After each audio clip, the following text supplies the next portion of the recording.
to MCA's Art Studio. Happy 2025. Listen, if 2025 is not, this is not the start of your year, then we're going to talk another time. Okay.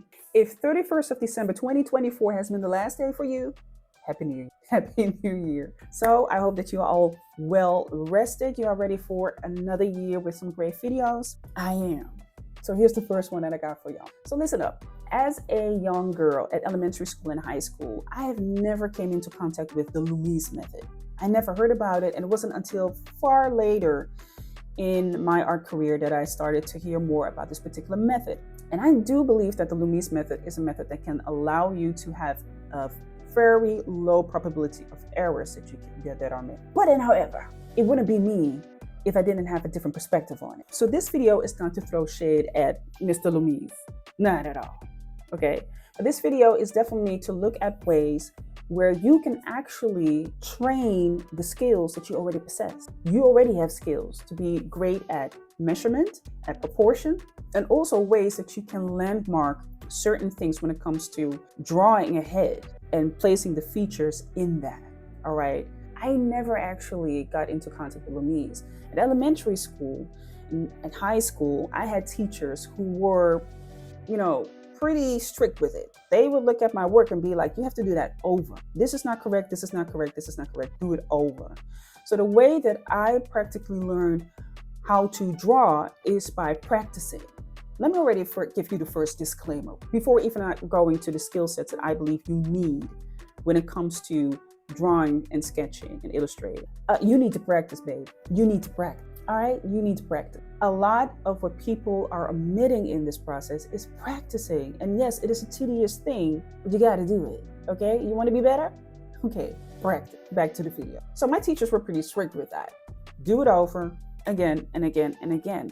But now that I was thinking about it, it taught me two skills that are basically also to be found back in the Loomis method, even if you've never heard about it. Even if you're a self-taught artist like myself, I'm an autodidact. Even if somebody would never teach you something about the Loomis method, you still have a great capability and possibility to create great drawings. And so let's get into those things and why I believe they are very First, hand-eye coordination. Yes, it sounds so simple, but you will be surprised on how many times people are like, well, I cannot draw what it is that I see. That's because you have not trained your eye to see the things that is, and it's actually your brain. It is your brain that is seeing. It's not your eye, but it's your brain. Okay, never mind that. So your eyes register, of course, the pictures that it's seeing, the object or the subject, and your brain is processing that information. From that information, your hand, yes, whether you're lefty or righty, you will be able to draw whatever is on paper. So we're going to use this particular sketch that I've created not too long ago. And the real time of it is, I think, over an hour, a little bit over an hour. So there are some parts sped up in this video just for it not to be too long. Here's the thing about hand-eye coordination, right? And what you will find in Loomis, the Loomis method, but what I had to learn early on in elementary school and in high school, because just FYI, I didn't take any art classes. I didn't go to uni for art classes. I'm not classically trained. So that particular discipline that was just stomped in me in that era of time, I kept that. I sometimes obsessively look at other artists to see what it is that they are focusing on when they are drawing. So for me, that translated into, oh, I need to learn my shape. I need to learn my shapes. And here, somewhere in the corner, one of the two, you will find me linking the video where I talk about one of the most common shapes that we have to work with when it comes to drawing heads. And that is, of course, circular shape, right? Because in the Loomis method, the ball is the merit. It's the fundament of everything. And from that, you landmark where features might be, and you measure proportionally how you need to place them. That, in a nutshell, is basically the Loomis method. But by hand-eye coordination, I had to train how I see shapes in a particular object or subject. But therefore, you need to learn your shapes, okay? In this case, the circular shape. So it's kind of ironic that I already made that video, but I don't consider anything to be coincidence. Learn your shapes. In this sketch, I don't use the Loomis method, but what I have noticed myself doing each and every single time when I create a drawing or illustration is that I, quote unquote, imagine a ball. I imagine the shape so that I just place on paper what I need to do. So that particular phase of having to draw out the ball and, correctly landmark everything and then measure, I do that in my head. Now, I also do that on paper on certain things, especially when it comes to features. Yes, I do kind of landmark, but I will come to that later on because that is going to be the second part of the video. The Loomis method does not omit you not using the hand-eye coordination. I understand that is a great method to use. And again, no tea, no shade to Mr. Loomis. All right, he's doing his thing. But I do want you to focus on the fact that you cannot omit the fact that you have to train your hand-eye coordination. My teachers just, quote unquote, knocked it into me. This is wrong, do it again. This is not correct, do it again. This is not correct, do it again. Is this the shape of the clothes? Is this the shape of that object? Do it again. So you can already understand that it is a very tedious process in the beginning as a young kid to go through that. But I'm happy that I went through that particular process because it taught me in my head to already create the shapes, to see the shapes. So I don't have to put it on paper. I already see what the shape is. So now I can just put it on paper. All right. So how do you get to a place where your hand and eyes are working together? All right. They are like freaking frack. Okay. Tom and Jerry. They're together all the time. The way that you do that is by practice. I said it already, and I'm going to say it again. Practice. What happens in the brain, and there's a very interesting process because, first of all, nobody still knows how the brain exactly works. There are so many intricate things happening in your brain.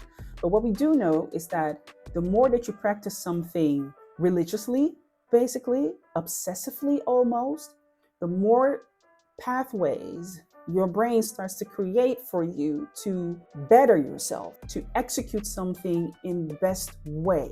And what helps, of course, is when you study your work, which is a very important element in hand-eye coordination. Study.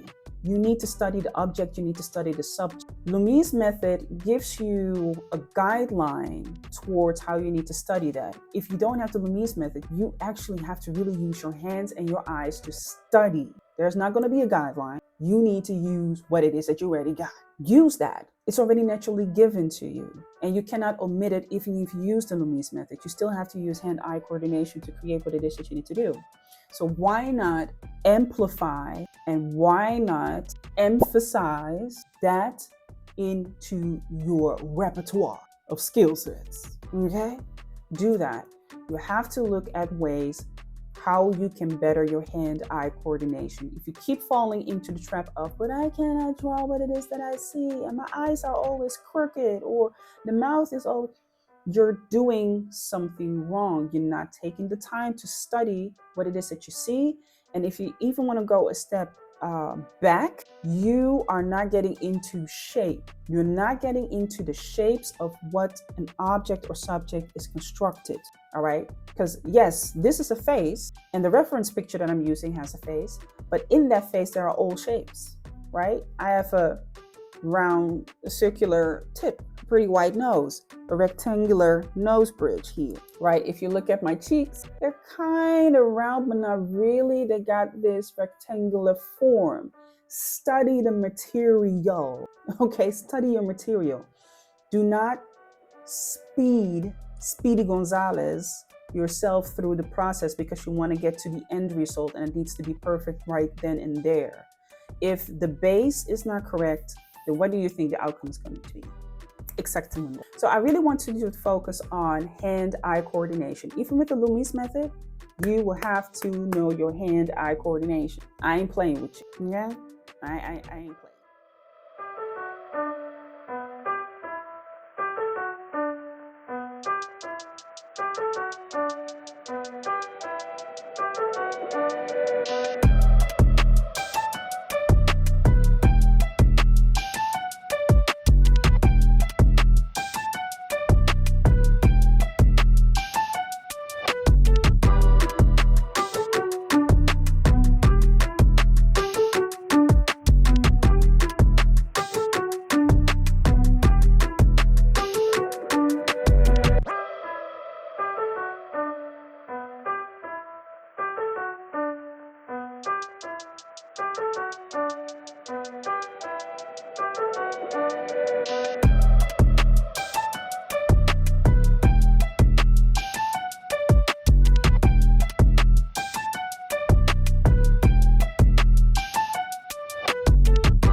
Coming to the second part of this video, and I already mentioned it very briefly in the first part, and that is proportions, which is also a very important part in the Loomis method. One of the things that my teachers would hammer into me is you need to look at the proportions. And one of the exercises they would give to me, and it was especially in elementary school, is somebody had to stand in front of the class and we had to draw the person on a piece of paper. So that means I had to look at the proportions of the head, the upper body, the lower body, the arms. The arms cannot be too long, your head cannot be too big, your legs cannot be too long and too short.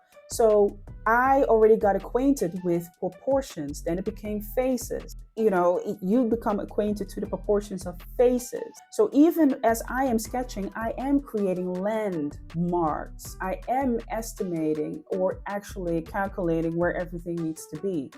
I'm just not creating, the lines that you normally would see. It also depends on what your style is. If you are going towards realistic, hyper-realistic, baby, you need to measure them things out.